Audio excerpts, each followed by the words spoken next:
Hi, everyone. Thank you very, very much for joining us. Well, for me, it's this morning. For you, it might be this evening or this afternoon.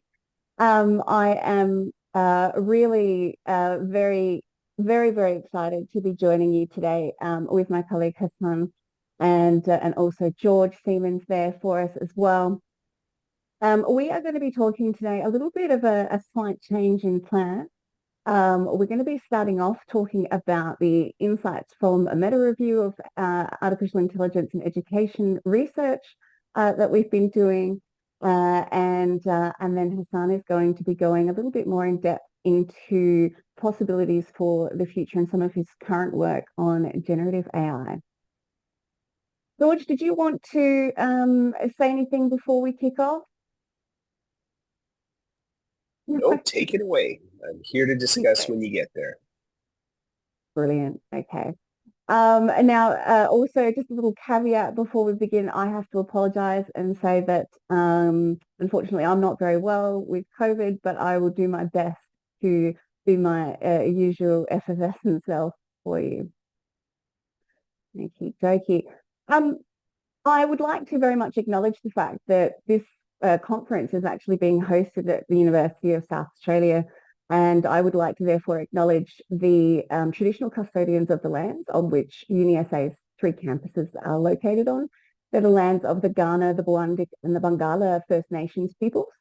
And I'd like to pay my respects to elders past, present and emerging, and as well as pay respects to my own lands where I come from in South Australia, although I'm not there at the moment, the Nudgee people. So today's panel is all about discussing the kinds of research that's been conducted in AIEd, trying to understand some of the affordances and challenges that have been reported on the uses of AIEd in various educational contexts, to gain a little bit of understanding about what opportunities for future research have been identified and considerations that are needed when undertaking robust primary and secondary research in this field.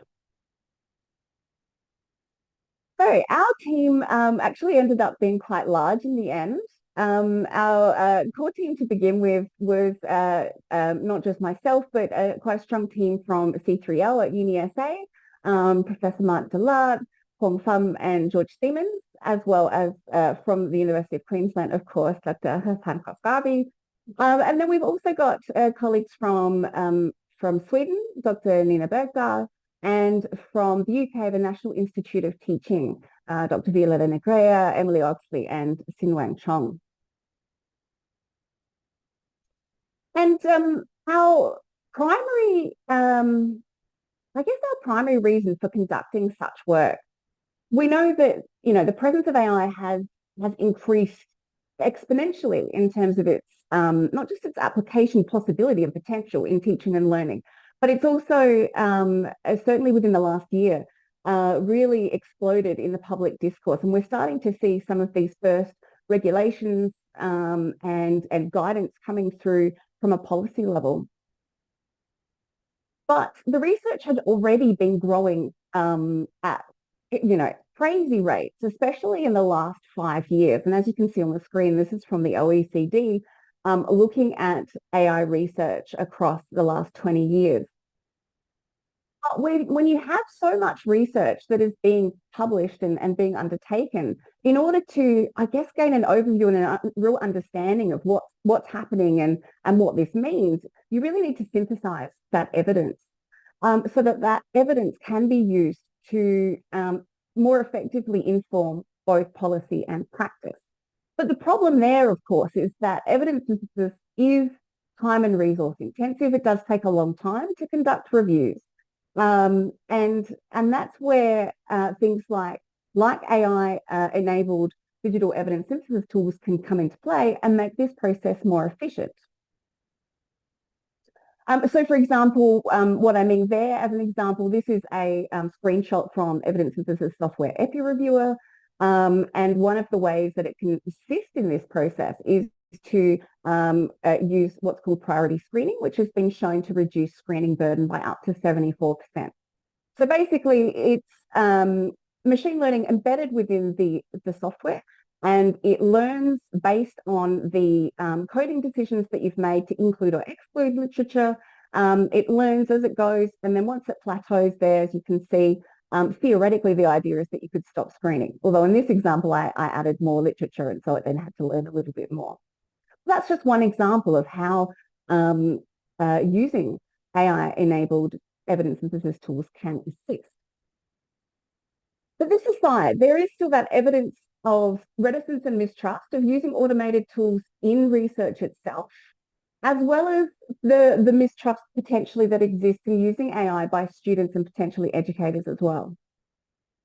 The other issue that we actually started with a systematic review in mind of the literature base. However, once we started sort of scoping it out and having a look at how many systematic reviews already existed in AI education, we started to think, well, actually, maybe what the world doesn't need is yet another systematic review repeating the same process as plenty of other people have done. Maybe what we need at this, arguably new sort of evolutionary stage of AI in education, what we need is to look back, gain a sort of an umbrella overview understanding of what's happened, where we've got to up to this point, so that we can move forward with more quality evidence syntheses being conducted. So it was really this idea of, okay, how can we help the field of AIEd reduce this idea of research waste, so that we're not reinventing the wheel and replicating work that others have already done or are doing at the same time as us. So to that, for that reason, our main research question was to look at what the nature and scope of AIEd evidence synthesis is. So we looked at things like the review and publication types, authorship and geographical distribution, how researchers are collaborating both domestically and internationally, the types of technology that people are using to conduct this work, to see whether or not AIEd researchers are making the most of AI-enabled tools to conduct their evidence syntheses. We had a look at research quality, general findings, the benefits and challenges that were identified within the reviews, and to try and get an understanding of what research gaps have already been identified by other academics, other researchers, so that we can provide that information in a sort of an en masse kind of way. And it is really a kind of a nice sort of full circle loop that we're doing at the moment, because we first presented this at last year's Empowering Learners AI conference. So it's great to be able to come and present some results today. So we undertook a tertiary review. And now this is a term coming from computer science. So if you think of a systematic review as a secondary review, we think of a tertiary review as that next level up. So we're synthesizing the results of multiple systematic reviews, literature reviews, meta-analyses, and so on. We had quite a comprehensive search string that we used, which is here on the right-hand side, and that was informed by a number of other reviews that we'd already undertaken. We also made sure that we searched really quite widely. I should say gold standard in terms of the number of databases one should search in a systematic review is 4. So we tried to make sure that we made use of more than that. We also used Google Scholar, ResearchGate, and we used OpenAlex within EpiReviewer in order to undertake our forward and backward snowball searching in terms of citations and bibliographies as well, which we could then import directly into EpiReviewer. We were mainly looking at research conducted in the last 5 years up until July 2023. Initially, we were just going until January, but because it's such a large undertaking, it has taken a little bit longer to conduct than we expected. So we ended up increasing the time. We were really looking for reviews that were looking at applications of AI in education in formal teaching and learning settings that were either an article or a conference paper that was some form of evidence synthesis or secondary research. I use those terms interchangeably, and that were published in English language. We explicitly chose not to include any literature reviews that did not have a method section, because we wanted to look at just those that were stating that they had used some kind of systematic procedure, And we also chose not to include, which I haven't listed there, unfortunately, but we also chose not to include any reviews that have just started to be published on ChatGPT or generative AI in particular, that have been published this year, obviously, because we wanted to make sure that we were drawing a bit of a line between that concept of sort of what's been happening up to this point, and then, you know, what can happen from here on in.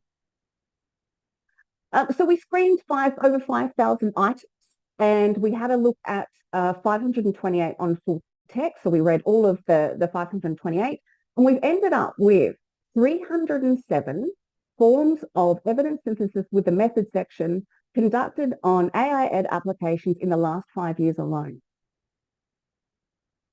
In terms of extracting our data, we use the framework that my colleagues and I came up with initially in 2019, looking at profiling and prediction, intelligent tutoring systems, assessment and evaluation, and adaptive systems and personalization. And we use that framework to assist us with our extraction. But there were times when we needed to code some things inductively that came through from the data.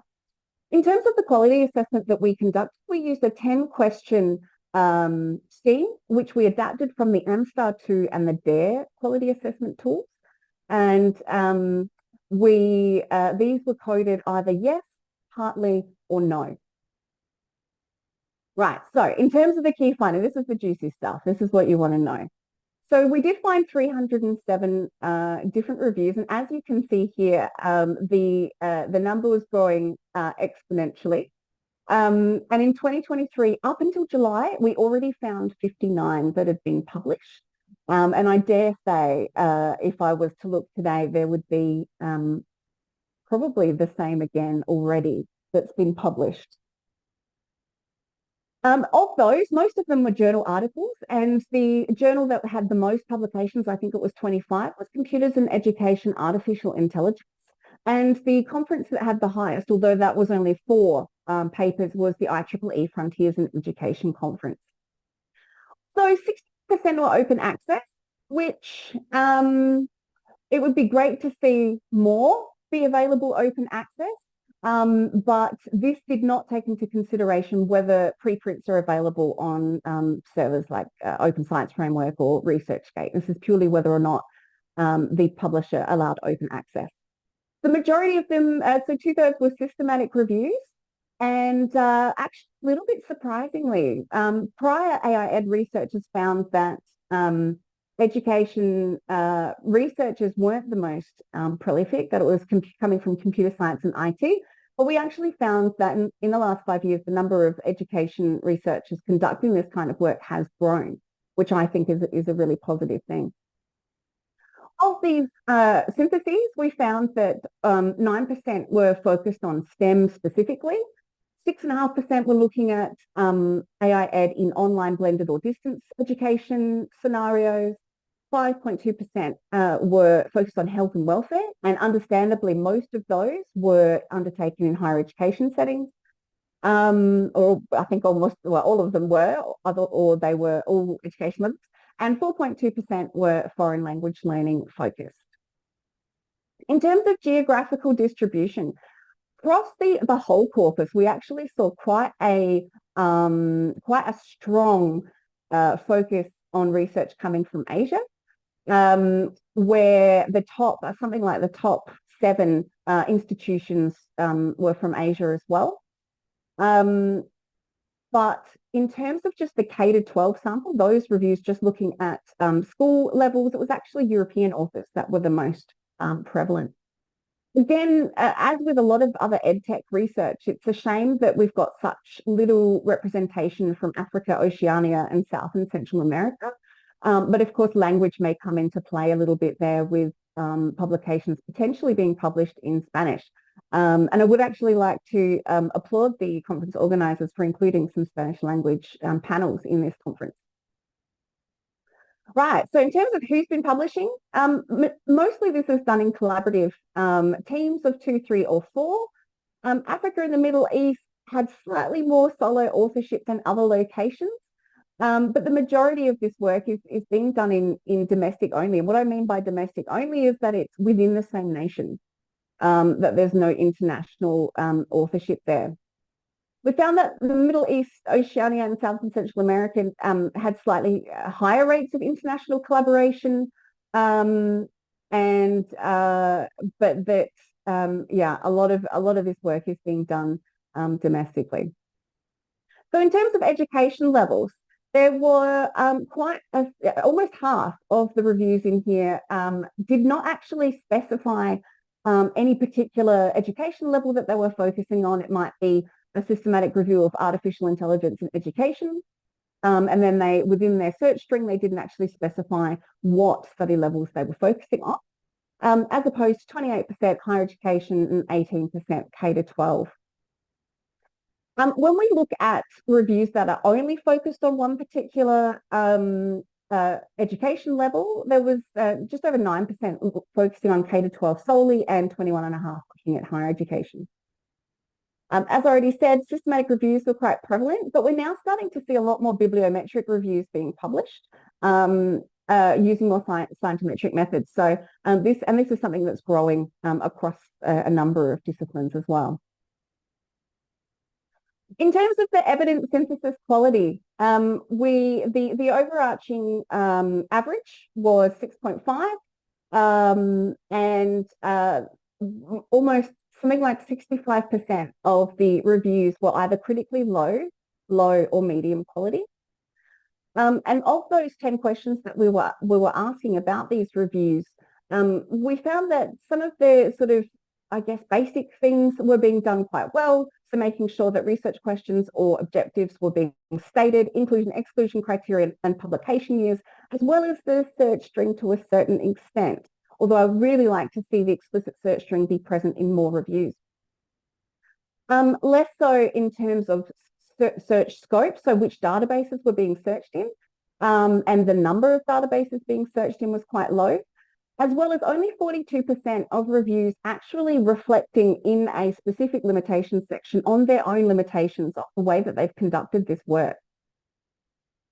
Things that really were quite concerning was the lack of conducting of any kind of inter-rater reliability or mentioning of how those kinds of multi-screener decisions were being made. Given the sheer number of collaborative work that's being done in teams on this isn't high enough. We also had only 12.7% of reviews undertaking some kind of quality assessment, which again is quite concerning. In terms of the prevalence of digital evidence synthesis tools, more than half didn't actually report any kind of tool that was being used, whether that's Excel, Word, anything that wasn't actually mentioned.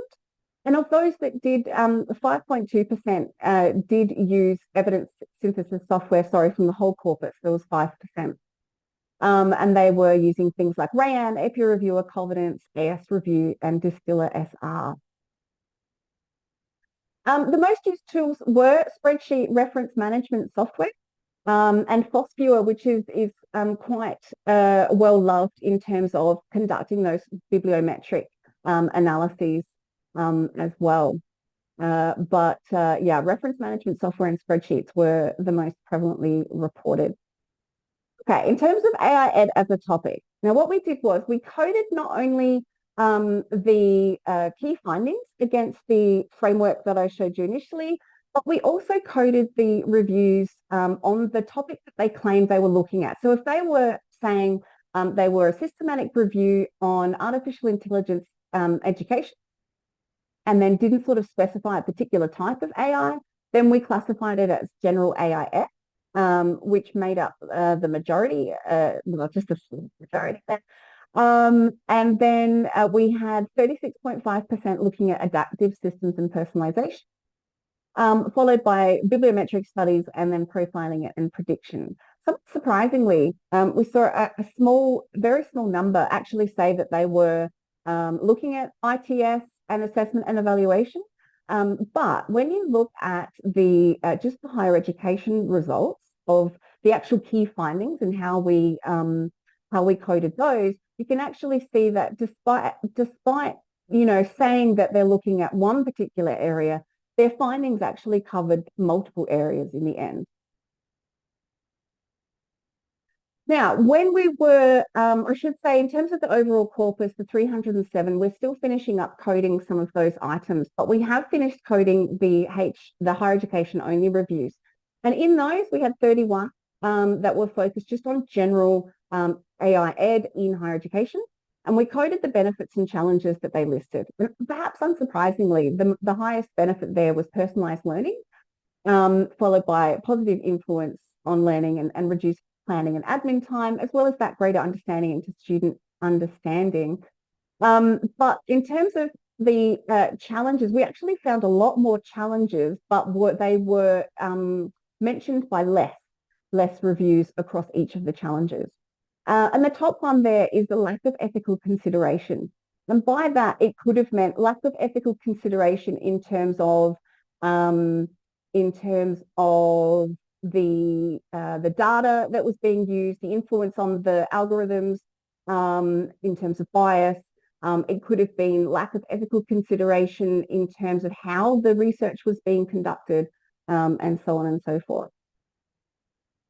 In terms of research gaps, there were some specific gaps that we can point out in terms of actual topics, but there was more emphasis in these reviews on how the research is being undertaken in terms of research gaps. So in terms of these higher education reviews, almost half of them were talking about that not enough emphasis is being placed on ethical implications. And that did include things like some primary studies not including any information about how participants were consenting to their data being used, completely missing out any kind of like ethical institutional board kind of applications, to things like issues of data bias, as I've already mentioned.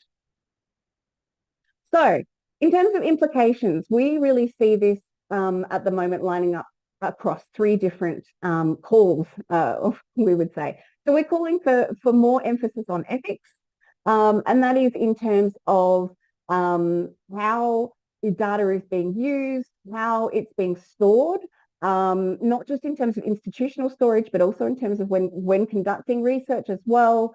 That really needs to be at the forefront.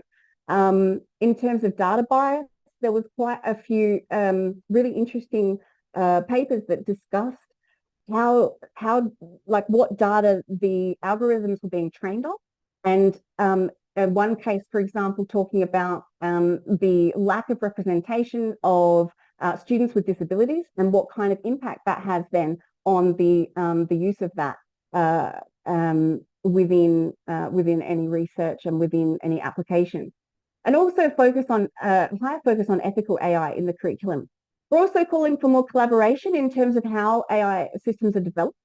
And there's a real strong call for more interdisciplinary teams being involved in the development of AI for education, as well as interdisciplinary teams needing to be involved in curriculum development. And of course, collaboration in terms of researching the space as well across institutions and potentially internationally as well. And finally, we'd like to call for more rigorous primary and secondary research, ensuring that all ethical considerations are considered, not just for primary research, but also for secondary research, understanding that there are quality assessment steps that you need to go through when conducting these types of reviews. And really there we are calling for updated evidence synthesis guidance, not just for AIEd research, but for educational research altogether. We do have a preprint available to read already, which is focused on AI applications in higher education, and the link will be obviously accessible to you in the PDF that gets uploaded. And we would like to invite you to check it out and get in touch if you've got any questions. We also have linked to that particular paper a openly accessible web database of all of the coding that we've done in our review, which you're able to go in, play with. You can conduct your own frequencies and cross tabulations, you can export the data, there's all sorts of things that you can do, and the link is there available for that as well. And at that point, I'm going to stop sharing. Thank you for putting up with me. And I will pass over to my wonderful colleague. I'll just stop sharing and then he can share his screen. Fantastic. Thank you so much, Mel, for presenting those. Let me share the screen on my side. Mel, can you just confirm that you can see that okay? I definitely can. Okay. You know, as Mel mentioned, that there was somewhat a stopping point at the end of all the research that we've done in terms of looking at the impact of AI in education without really looking at generative AI. And while we are really excited to look at sort of secondary and tertiary reviews of generative AI in education in the years to come, maybe by next year, we'll start having sufficient amount of evidence out there. In the meantime, we thought that given the current focus on generative AI, it'd be good to also capture and add a quick case study about potential of generative AI in education, and presenting some work that's happening at the University of Queensland with a tool that we've been developing, where we've been using it for provisioning immediate feedback. So a quick note that the excitement around generative AI, while AI is not new, you know, it's been around for quite some time. We had the IBM Deep Blue beat Gary Kasparov back in 1997. We felt like, wow, AI is now beating humans, best of the world. And then more recently, we had DeepMind's AlphaGo beat Lee Sedol in the match of Go. Most of these are what we call artificial narrow intelligence, which were designed to perform a narrowly defined set of structured tasks, playing chess or Go. Whereas a lot of the excitement that we see around generative AI, that it's perhaps the closest we come to artificial general intelligence, which is designed to perform across intellectual tasks similar to humans. And we're seeing that both in terms of what generative AI has been able to do with visual arts, as well as with large language models and contents that they can create. So a lot of the excitement really has been around developing AI-powered tools that empower teachers to cater to diverse students, enhance learning experiences, while reducing the overall work of the academics. Though I have to say, at least previous work have noted that whenever we have a new technology, it doesn't seem to really reduce anybody's workload. It might make us more productive, but then we'll just take on more work. Minimize the associated concerns with incorporating AI in education, as well as prepare students for this uncertain, turbulent network world in the future, that we're actually not sure what will be the best things to teach them at this point for a future. Will they be working very closely with AI teammates?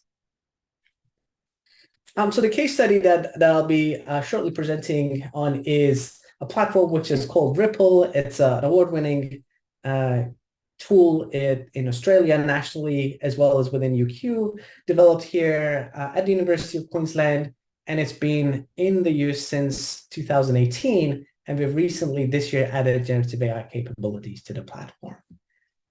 At a high level, it leverages science of learning to enhance student learning with 3 interconnected activities. The first of those is where we invite students to create content and learning resources. And by that, I mean things like a multiple choice question, a worked example, or a short video, where we empower students to craft study resources and then use AI assistants to help them create better resources in the process. Once those resources are created, given that they're created by experts in training, students and not experts themselves, there's a chance that those resources might be ineffective or incorrect. So then we go through a moderation phase where we'll have those resources go through a peer review process where students are facilitating the peer evaluation of the study resources. And here again, we're using AI to provide immediate feedback on what they're doing with the peer reviews, with the aim of nurturing their metacognition and mentorship skills. And finally, through this crowdsourcing process, we'll end up with large repositories of resources that have gone through this peer review process and have been approved. And with that, we'll then have personalized practice at the end, which would allow students to use this set of resources. And here we'll try to provide unique plans for them to go through those resources. In terms of benefits, much of this is coming from the learning sciences. engaging students in content creation, getting them to teach something is one of the best ways to get them to learn it. Getting them involved with peer feedback has been shown to have various benefits as well as differentiated learning when we give each of them unique plans. Empowering them to become sort of knowledge creators and critical evaluators and soft skills on the side of the content that they create, that they learn, recognizing them as partners rather than passive learners in the class, giving them metacognitive employability skills, real-time feedback, as well as reducing the workload of the academics as much of the work is being crowdsourced. Just a quick sort of overview of each of these three activities. In terms of creation in Ripple, these are some of the current types of resources that the platform allows students to create.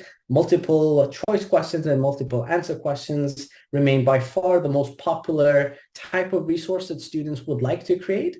But worked example also works really well for STEM courses, as well as some other courses also favoring flashcards when there's quite a bit of memorization that students have to do. In terms of the process, so each of these will have a set of interfaces, easy to use interfaces for students to use, where, for example, in the multiple choice case, they'll add the topic, and those will be created by the instructor, the difficulty level, the Bloom's taxonomy level of learning, and with a bit of understanding of what those are for the students, to write a question, options, and so on and so forth. And then they'll come up with the first version of the question. And before it gets to be peer reviewed by other students, we'll first start by giving them some AI feedback in the process. So as they submit it, and this is a GPT API that we've embedded into the platform, the GPT responds back with, I'm an AI feedback. This may be wrong, so use your own judgment as part of it. But it starts with a summary, which is what AI thinks is the aim of this resource. Then it bullet points some of the positive aspects of the resource, and then some suggestions for improvements for students to consider. In terms of how this has been going with students, so we've been capturing a lot of feedback from students so far on this. And based on results of this semester, we've heard back from 1,160 ratings that have come back in terms of responses from students that shows that by and large, students have been finding them quite helpful. And the sort of mean average is sitting at 4.3 out of 5, with 74% of the students giving it a 4 or 5-star rating, indicating that they're generally finding the feedback to be helpful. There are also aspects or students that are finding it less beneficial and assigning it a 1 or 2-star rating. Just some representative comments on the positive side. Students tend to think that the suggestions are feasible and they help them write better resources. On the neutral side, they seem to find some of the feedback helpful. So feedback points 2 and 3 were useful, but feedback 1 sort of defeats the point. And this is quite good to see because students are using their own judgment to evaluate which part of this feedback is actually helpful, and then they can use those, and then which parts are less helpful for them to ignore. There's obviously also been negative feedback, and this seems to be where AI tends to hallucinate or essentially give them things which they don't seem to be helpful. And this mostly happens in cases where these are competent students to begin with, and the actual resources they've got are pretty strong to begin with. So the suggestions don't seem to really be helping beyond having a good resource that's been created by students in the first place. So positives and suggestions contradict each other and sort of make it less concise. So that was on the create side. On the moderate or the peer review side, essentially what we use is a rubric for students and multiple criteria. These criteria will be different for different types of resources that we've got. But essentially, students will first review the resource and rank it based on the criteria that we've got. And then they will provide some comments in terms of what's good about it, how it can be improved, and further comments. Here again, we've been using AI feedback, obviously, given that students are not necessarily all highly feedback literate, and some of the feedback they provide is not always the greatest. These improvements have been quite helpful, especially in cases where students have been writing really short sort of peer reviews to get them to think about how they can improve the resources and the peer reviews that they've been writing. Most of this, in terms of the prompt engineer that we've put in sort of uses best feedback literacy examples to get students to sort of think about having actionable feedback and how they can start something which is positive and be provide some good feedback there. Here again, we've been collecting responses from students. In many classes, students create less resources than do peer reviews. For example, they might do one resource creation, and for that, they'll do 5 evaluations. So we've had a lot more responses on the peer review side, just 4,533 ratings to be exact. And here again, we see that by and large, students have found it quite helpful in the feedback that they've been receiving, with a mean average of 4.4, with 75% of them assigning a 4 or 5 star rating, while also 14% expressing sort of neutral, and then 11% finding it less beneficial. Sort of representative comments again, for those that were sort of having trouble with writing the feedback. It was very helpful, and it gave them answers that I was looking for, but they didn't know how to put it in their own words themselves. The neutral ones, again, it was good to see that they're being selective in terms of what they think is good and what's actually not as helpful for them to selectively choose from it. There was also some negative feedback, and a lot of negative feedback we find was because most of what we have through generative AI doesn't take any personalization in terms of the context of the student, whether they're a strong student or whether they're a weak student. So it's hard to personalize what they get back, and that seems to be part of the challenge that we need to figure out in terms of making it more beneficial for students across the spectrum. The adaptive practice part will then look at the resources that have been approved by the peer review process, and here students will use essentially what you see in many adaptive learning systems, where the system infers their ability across different topics that have been selected by the instructor, and then they get harder questions on topics that they've demonstrated mastery, and they get easier questions on topics that they're still demonstrating mastery. This will be similar to many adaptive learning systems that currently exist, but essentially the main point here, which is very different, is that we're crowdsourcing the creation of the content, which is often what makes adaptive systems quite expensive to adopt and purchase. One of the main aspects that we've been really thinking about throughout the process of creating the tool is how do we give educators oversight, especially in large classes, and some of the current classes that are using it have over 800 students, is how do we give them oversight in terms of hundreds of students creating and evaluating resources at scale so that they can still facilitate student learning. And essentially, we've been designing various aspects that would allow them to inspect students' work when it's needed the most. So the general design principle is that we've been thinking about how we can optimally use the instructor time in best ways possible.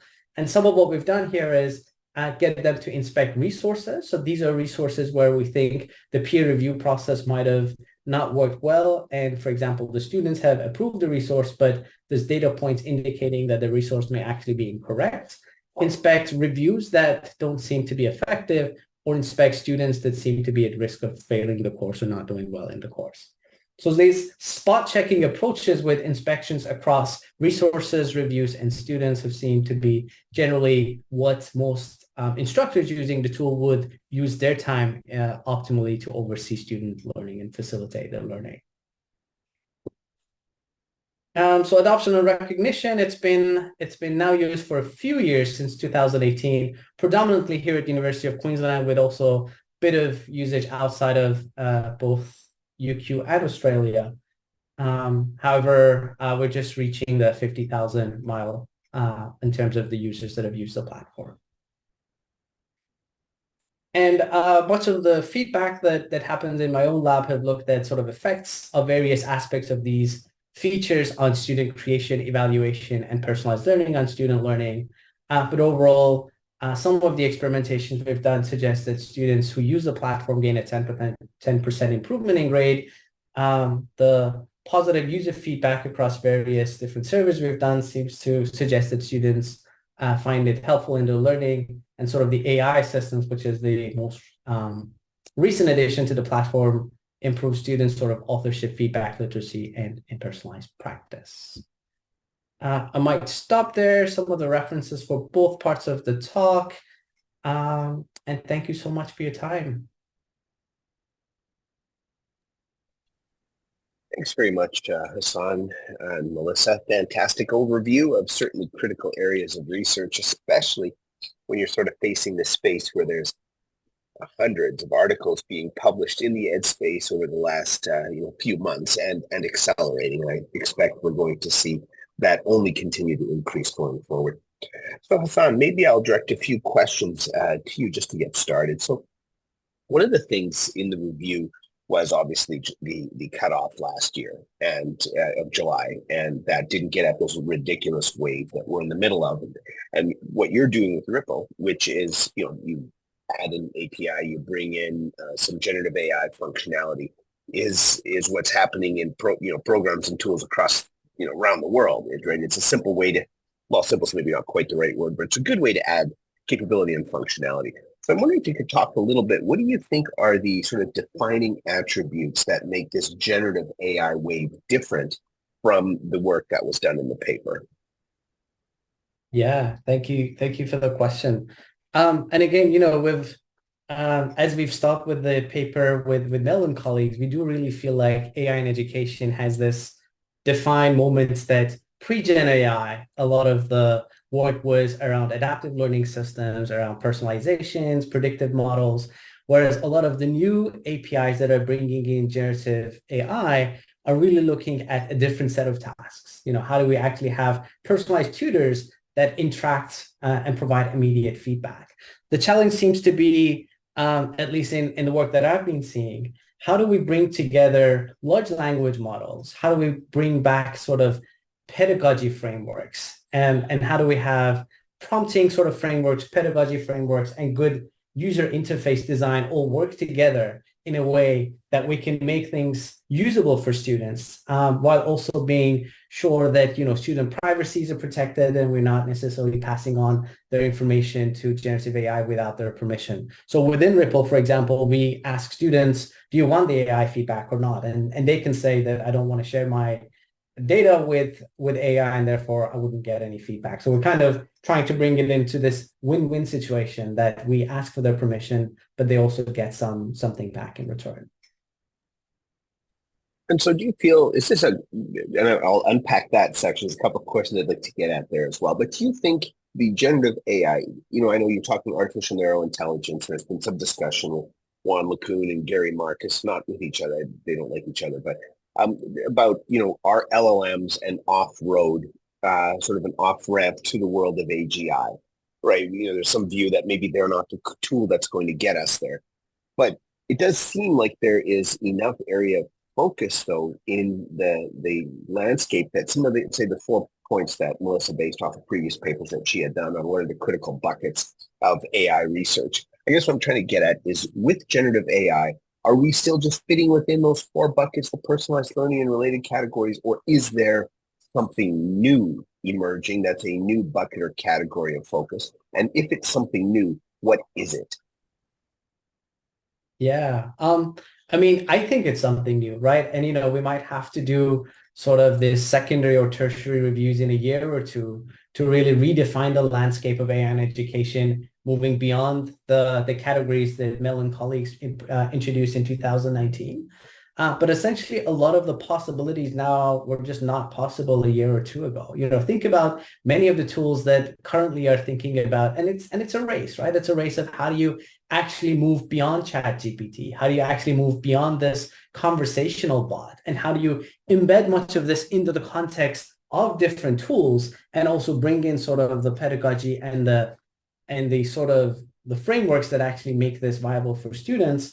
But think about, for example, what a lot of instructors do and thinking about productivity there. A lot of instructors teaching large classes, they'll spend a lot of time just responding to student questions. We have a discussion forum, I'm sure many large courses have, that is almost a nightmare in terms of just going through all the questions. This never-ending stream of questions that's coming from literally 1,000 students that someone has to respond to. Now, a lot of those questions, it's very easy actually for a bot to look at the course for the last 10 years and look at those questions and just respond to those questions. And someone from teaching team verifying those responses will make life a lot easier compared to actually responding to those questions.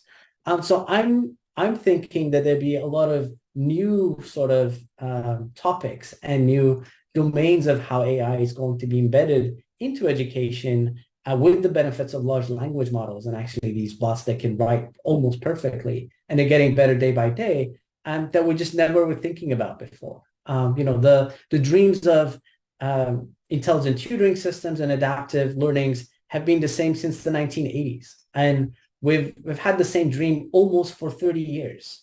But now I think, with the new models and sort of with the Sol Khan's talk about how they've been embedded in Khanmigo, we're really thinking about what the future holds and what are some of the new opportunities and all the challenges, because we're also seeing a lot of challenges with how we assess students, essentially what we assess them on. You can pretty much do all of that with a large language model these days. So a lot of new challenges and opportunities that we're just not considering, I think, before. Great. And maybe, I know, Melissa, I'm going to ask you one question quickly, which is sort of an extension of that. So in your paper, the work that you've done with Olaf and others, you listed, just as a reminder, 4 critical areas. So there was profiling and prediction, the intelligent tutoring work, assessment and evaluation, and then adaptive systems and personalization. Does generative AI fit in those buckets from your perspective? Does it sit across all of them? Does it create a new separate bucket? Or is that a premature question? Because literature will eventually reveal new buckets of usage that emerge. But I just love to hear from a gut instinct level, because you've been working with this set of frameworks for almost 5 years now. Yeah. I mean, I actually think we were already starting to see, even with the meta review we've done before Gen AI really started, coming into it, that we're starting to see that they aren't distinct buckets, like that some of them are going across multiple areas. And I think, I mean, given what we've just seen as the example, there isn't necessarily a distinct place. Like I don't know if there is a distinct place you could put it. I mean, you could certainly, classify it as its own sort of area, but I think we're already starting to need to rethink how we're thinking about it, and how we're classifying it. Yeah.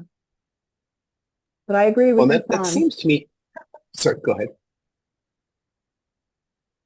No, to me, it feels a little bit like there's, for example, there's been quite a bit of discussion on, let's say, look at the intelligent tutoring system work. And right now with LLMs, there's the tokenization issue. And so it doesn't really have a fantastic memory, if you will, to re-engage a learner. So when you're talking personalization, on the one hand, you could say, an LLM that has a list or a history of who you are, what you know, and so on, would have an easier time just having a dialogue with you or providing info to you based on what you've done before.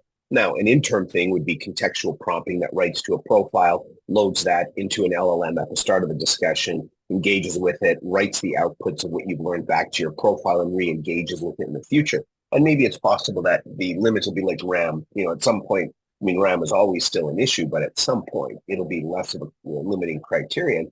We're already seeing with tools like Cloud and others that have, much bigger limits for people to work with. So I'm just trying to think through, what does that tool look like as a resource as it proceeds and as educators use it? I'd like to turn, Hassan, back to a question that you raised, which is student ownership. So you're letting students know, hey, you do this work, and this comes from a question that Colin posted in the Q&A. You choose if you want to be part of the AI-centric perspective, if you will, and if you choose not to, you don't get the benefits or the help that AI makes available to students as well, which is, I think, a reasonable model that I've seen certainly other programs use too.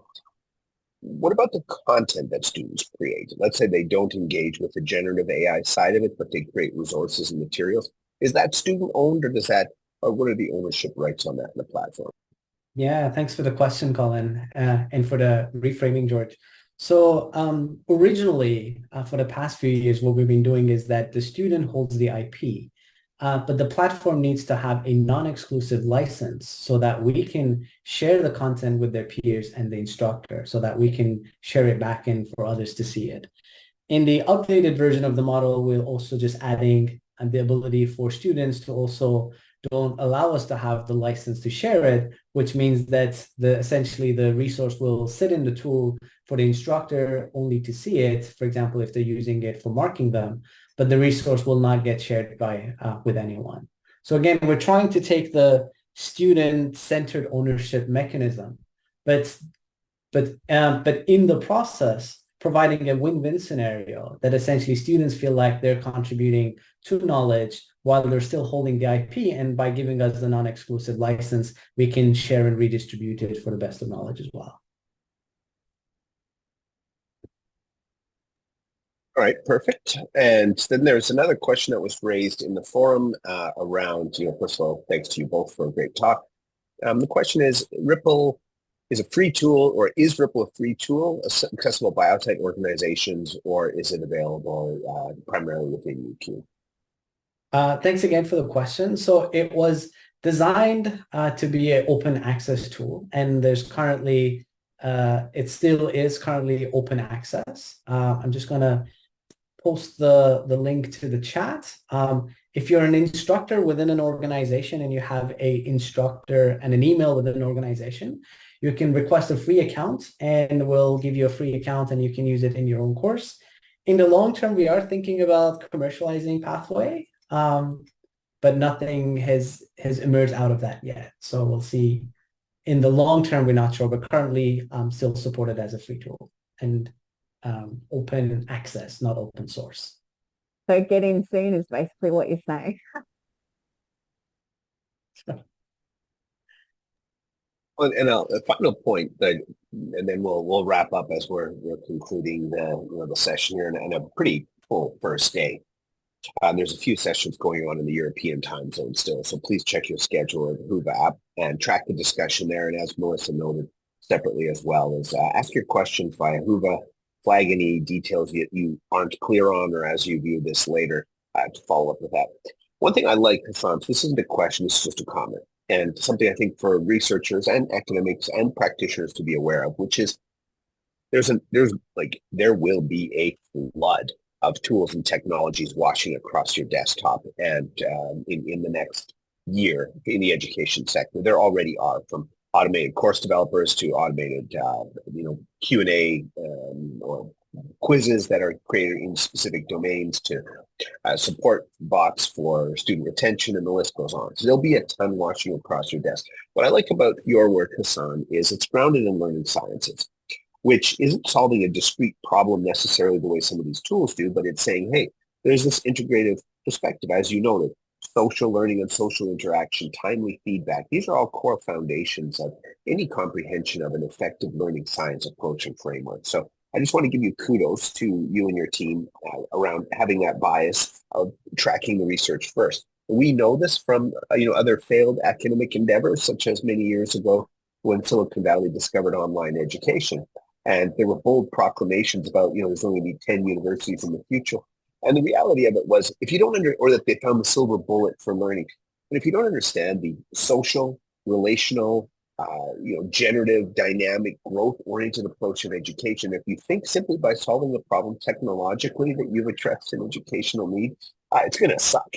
So I just want to give you a big shout out for having that grounding, and hopefully those that are in the state of mind of developing AI tools and resources are turning their attention to a comparable focus on start with the literature, respect the human in the process, respect human processes in learning. So anyway, that's my rant. Hassan, Mel, any final comments?